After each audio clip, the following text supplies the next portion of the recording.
everybody? This is Jose with Oakland Latinos United, aka Oakland Latinos Unidos, on here with a new video for you guys to enjoy. Well, the video I'm going to make today is a video that I've been wanting to make for a lot of years, and it's about a murder that happened by the Oakland police in February 5th of 1968. And why am I talking about an Oakland police killing that happened in 1968? And what relevance does it have? Well, it has a lot of relevance, and it has a big history around it. And it was kind of like, this murder was kind of like the spark in the Raza Chicano Latino community of Oakland at the time that awoke the sleeping giant, if we could say. You know what I mean? Because it has been said that Chicanos and Raza are the sleeping giant that needs to be awoken. And that's kind of what happened in this situation. Now, what we're going to talk about is the murder of Charles Dominic de Baca, who was a 23-year-old Chicano from East Oakland, from the Fruitvale area, who was killed in February 5th of 1968 on the corner of 35th Ave and Galindo. And many of you might know that area if you're familiar with the Dirty 30s. That's over there by Calvin Simmons Junior High School. Back in the days, it was called Hamilton. And basically, the murder of Charles de Baca woke up the Chicano community in Oakland. And we're going to talk about it now. So basically, what happened was, in February 5th of 1968, two guys were supposedly breaking into a car.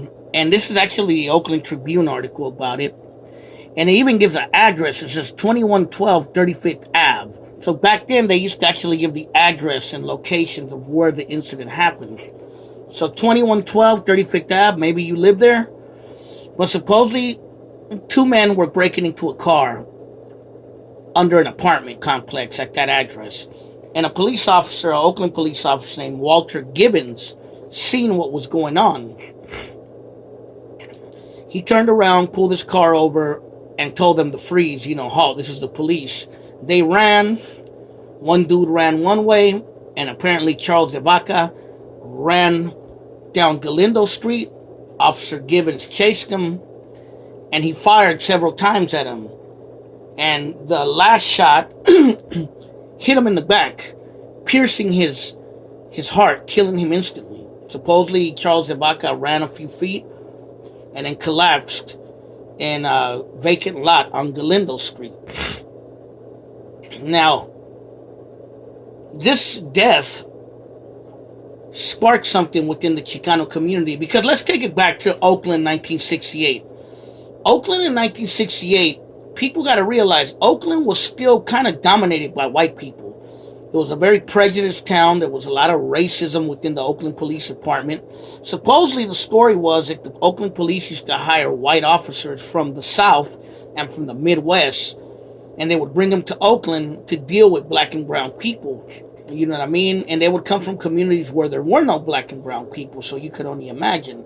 This is also the time when the Black Panthers, who were originated in West and North Oakland, were up and cracking. You know what I mean? And, they were out there doing their thing. This was the height of the Black Panthers. You know what I mean? And basically the Chicanos took note of what was going on. You know what I mean? So, Charles de Baca died on that February night. It was right before midnight, February 5th, 1968. And that's a picture of Charles Pinky de Baca, Pinky as he was known in the hood. And basically, the family of Charles de Baca and the local Chicano Raza community of the Fruitvale area were mad about what happened, because he was shot in the back and killed by this Officer Gibbons.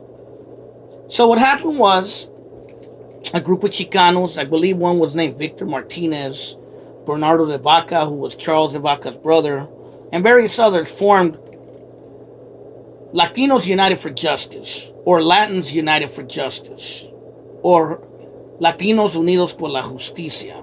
And they were one of the first organizations to create around police brutality because of the death of Charles Baca. And they actually began going out there and protesting the Oakland police, protesting the death of Charles Baca. And they began letting people know of their rights. They began, patrolling the streets and different things. They even took over City Hall, as you see right here, in 1968, about a month later after Charles Baca's death. They interrupted the City Hall, the city council meeting, took over City Hall, and they were arrested but let go. But they made their noise. And the Chicano community came to a realization that they were also under attack. It wasn't just the black community. And they seen what the Black Panthers were doing in the black communities of Oakland. So they began to create their own version of it. And this started the Chicano militant movement in Oakland. What you got to remember, before that, the Chicano movement was already going on. And the Chicano movement was going on all around the United States, especially the Southwest. But in Oakland, it had mostly been nonprofits and small community groups. Now you started having militant groups who were saying, basta con esta violencia, basta with the police brutality and the racism against our community. And Oakland Latinos United for Justice, or Latinos United for Justice, started a newspaper called La Hormiga. And by chance, my channel is called Oakland Latinos United because of this group, Latinos United for Justice. You know what I mean? I read an article when I was doing my research that said it, Oakland Latinos United for Justice. So I said, Oakland Latinos United, that's a dope name. I like it. I'm going to use it because I'm all about uniting la raza. I'm not about our raza fighting each other over petty BS. But yes, the Chicanos in Oakland began to organize in a more militant fashion. In East LA, you had a group called the Brown Berets, who had formed in 1966 as they were another name. I think they were called Young Chicanos for Community Action, I believe. If I'm wrong, correct me in the comments. And then they modeled themselves after the Black Panthers in 1967 and became the Brown Berets. And they seen the work that Latinos United for Justice was doing in Oakland. And some youngsters in Oakland reached out to the LA chapter, and one of the first Northern California chapters started in Oakland. You know what I mean? And a lot of it was revolved around the murder of Charles Baca. Besides Oakland Latinos United for Justice, or Latinos United for Justice, and Brown Berets, you also had another group that organized around the same time called the Chicano Revolutionary Party. And they worked hand in hand with the Black Panthers. They were supposed to be like the Chicano version of the Black Panthers in Oakland.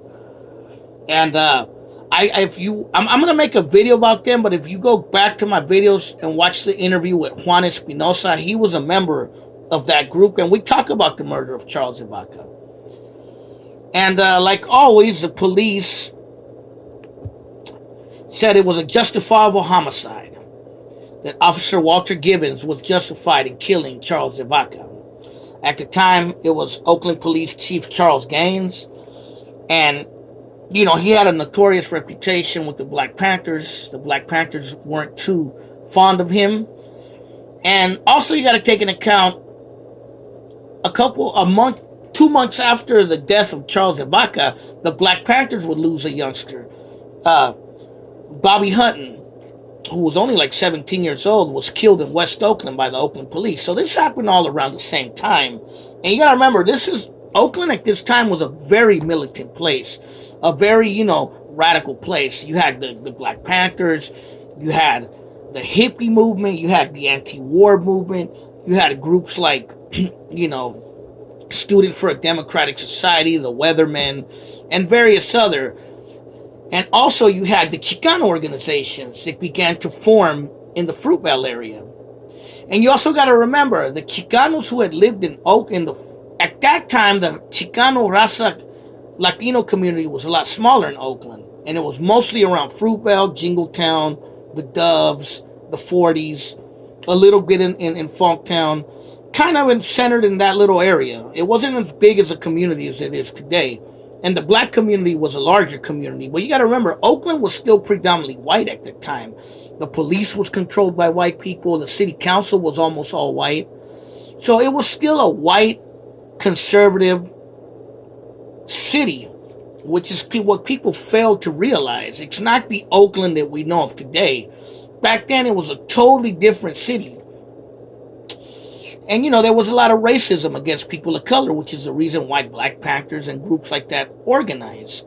You know what I mean? And, yeah, like I said, it was a very radical time. And the Chicanos eventually woke up to it.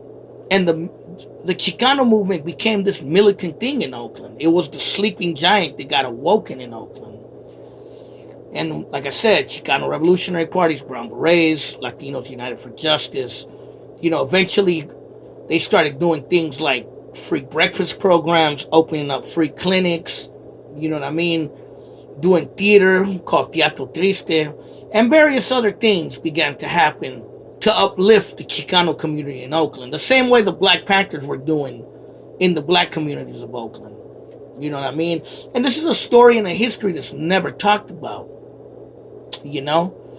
But yeah, the death of Charles de Baca was a very prolific moment in the history of Oakland, particularly the history of Chicanos in Oakland. And it's sad that no one knows this story. Very few people. I'm one of the few people that know it and tell it. And I have met Bernardo de Baca. I've met Charles de Baca's... Bernardo de Baca is Charles de Baca's brother. I've met Charles de Baca's niece. I've talked to them.